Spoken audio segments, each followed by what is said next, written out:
to support the platform just in case anything like this happens again, you can do it by way of PayPal, Patreon, Cash App, and also by the Anchor. And you can also further support the platform by way of going to the Teespring store or the shoe store that is located in the comment section below.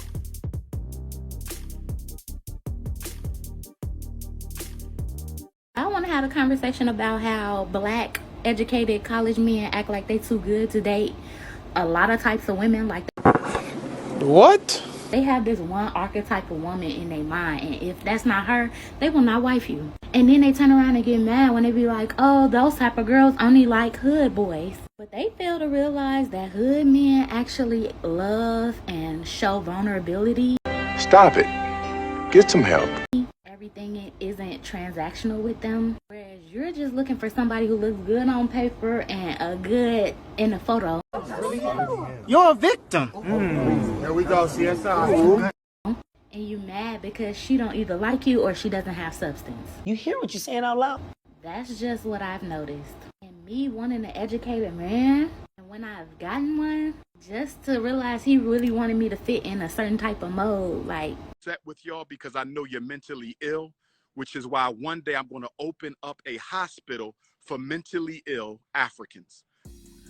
All right, so here you have a woman stating that she, in a sense, finds it difficult or a little bit unbearable, right, to be with educated men. Now, note, there's a lot of women out there that say, "Where are the educated men at? They're all taken. Like, where, like, all those, they don't exist." That she's able to find educated men. She's able to conversate with them. She's able to potentially have friendships, if not relationships, with them. And she states that because they want her to fit in this box, that, that's really not her type of thing. Maybe, those guys want her to, in a sense, do better. Maybe they want her to elevate herself in a variety of ways, because usually guys who are educated, right, they have their schooling, they have their jobs, they have their career, they have their 5, 10, 15 year, 20 year, plans. They know what their goals are, where they're going to go. And they also happen to work out and different things of that nature, and also eat a certain type of way. So maybe those guys who she was with wanted her to do certain things that were also going to better herself as well.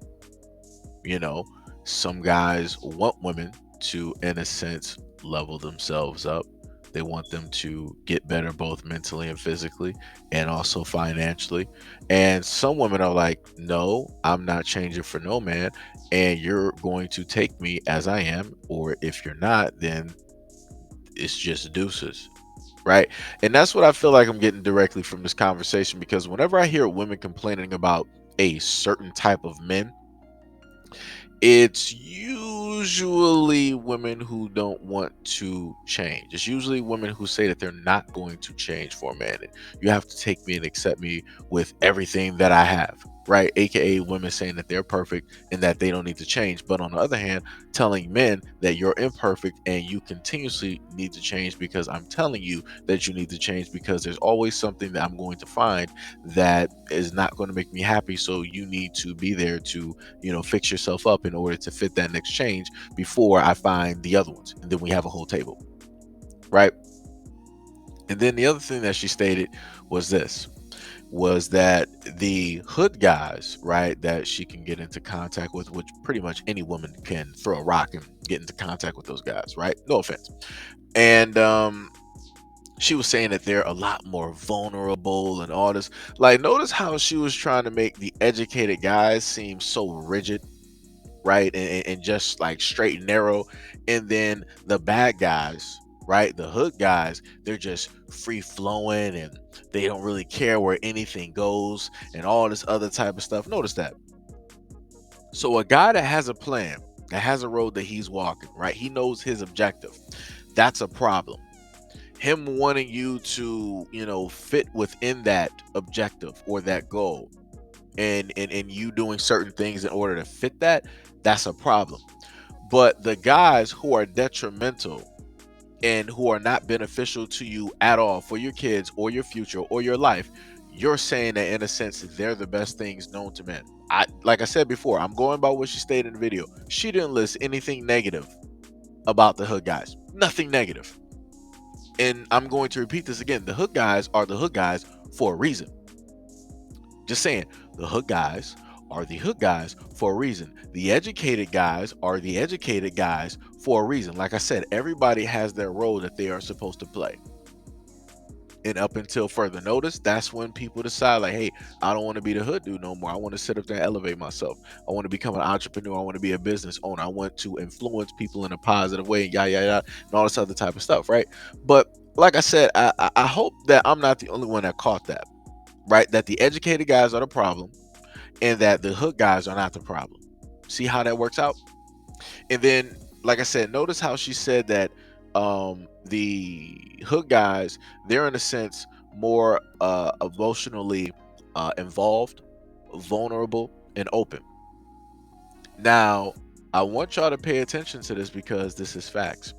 When guys are naturally and normally vulnerable and open to women, quote unquote, when they're not looking or asking for it, and you're in a relationship or you view this guy as a potential relationship, they automatically deduct 10 points. If you are a guy and they figure you to be a prospect or you're in a relationship with that woman and you have breakdowns or you cry in front of that woman is not going to view you as a man. They're going to view you as, you're still going to be a man, but you're going to be less. Right? Because even though women say that they hate stereotypes, women automatically have stereotypes of guys that they automatically keep. One of which is that, yo, you're a guy, you're not supposed to be out here crying, boo-hooing, having breakdowns, all this other type of stuff. Well, it's like, if you're sitting up here doing this, then who's going to be the one that's, standing strong and all this other type of, see, that's how that starts to transform. That's how a lot of women out here start to internalize that type of thing, where they're like, oh, he's being weak right now. Now I have to be the strong one. Now I have to do this. Now I have to do that. I'm tired of doing all this. I'm tired of being the strong, right? So, like I said, you can't make a lot of this stuff up. It's completely crazy and it's completely nonsensical. Another one. Okay, if we being honest, it's 4 types. The first is the bum, living with his mama, no job, no car, no nothing. Then there's the regular men who work jobs. They got a high school diploma, they have a car, they might have their own place. Then there's the scammers and the dealers. I don't understand why you even did this to yourself. Okay, so let me just get this straight. So you mean to tell me that the dealers and the scammers, the most illegal of the illegal, are the breadwinners? Excuse me? It, I, I need to I need to just understand, what timeline are we living in at this moment where guys who do illegal things are considered breadwinners? Who did this? What woman out here was like, yo, this is going to be the brand new regiment? There no longer are the college educated or the blue collar, none of those guys that are doing legal mean and legal things. None of those guys without records. None of those guys that have never served. None of those guys are considered good. None of those guys are considered great. None of those guys are considered something that you would want to acquire for a better future. No, no, no, no, no. The breadwinners in the world are the scammers and the dealers. Oh my God. Yeah. And lastly, there are the bougie educated men. This is my thing. I told this to people before. If you got a certain preference of the types of guys that you like and those types of things, that's great. Go for those types of guys. It makes no sense to try to do this type of comparison and you're making the guys who are in a sense, which also, even the guys who you're talking about, right?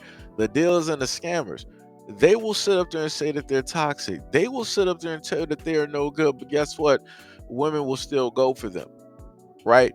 But it's crazy to sit up there and literally hear a woman state the comparison and then try to up the guys that are negative and then down the guys that are educated, that are about something, that's, goal driven, that's trying to aspire, that's trying to build, that want more out of life. This is the craziest point in society. Never at a point in my existence did I ever think that this is where people would be at. I never thought that there would be a day like I saw things in middle school and high school and stuff like that, but I'm like, all right, those are variables. Like that's just a very, very, very, very, very small minority, right? That's the way that I looked at it.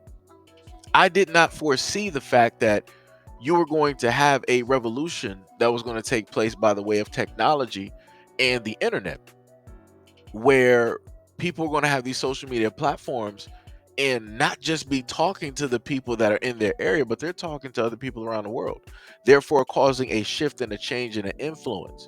So a lot of people that might not have even thought like her, now you have a lot more other people that are thinking like her or that have already thought like her. They were just in the, in the different areas, where they live. But now you have all of these voices coming together to form some type of loudspeaker where everybody around the world can, in a sense, hear this type of thought, this type of ideal. And the main thing that I told people before is that, a lot of women don't understand how dangerous that this stuff is. It's all fun and games now. It's like, hey, I'm about to say whatever it is that I want to sit up there and say. But the long run is your daughters are going to run into this type of conversation, this type of talk. Your granddaughters, your nieces going to be running into this type of talk. This is what they're going to be raised on because this is on social media.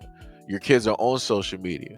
So they're going to ingest this. And basically how a lot of people said, you are what you eat.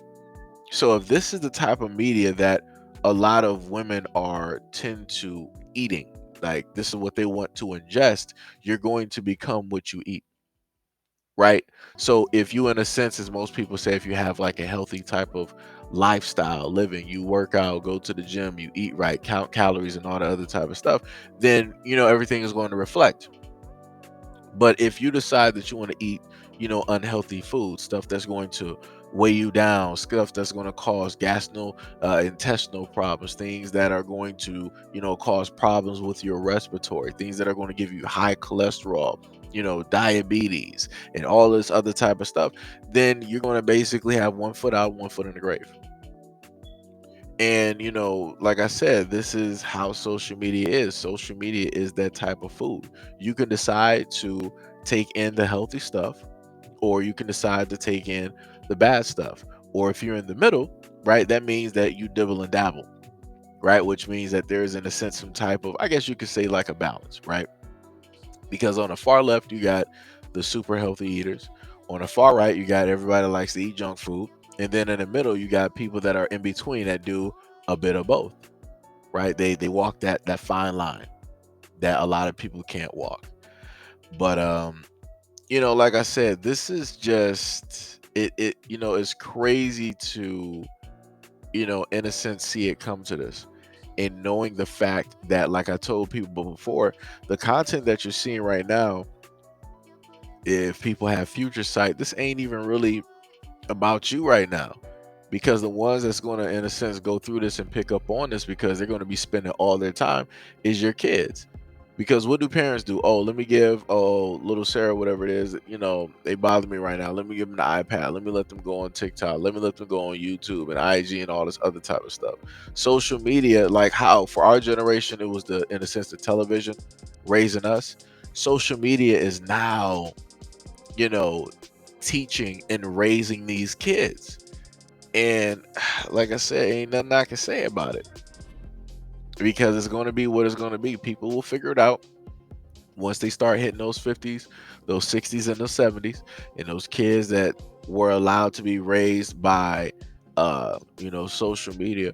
When all of that stuff starts going off, as it's time to go off, you're going to see the after effects. And it's going to be too late at that point, because there's not going to be anything that you can do about it. So expect to see Just like how you see this nonsense here, expect to see in the future a lot of the kids growing up, they're not going to care about the elderly. People thought it was bad as it is right now, and back, when I was growing up, you ain't seen nothing up until you see the future. It's going to be bad because this is what's being put out directly in social media, just like this here, how you got the categories of men. And the scammers and the dealers are the ones that are considered the breadwinners. Wow. It's crazy. It's crazy.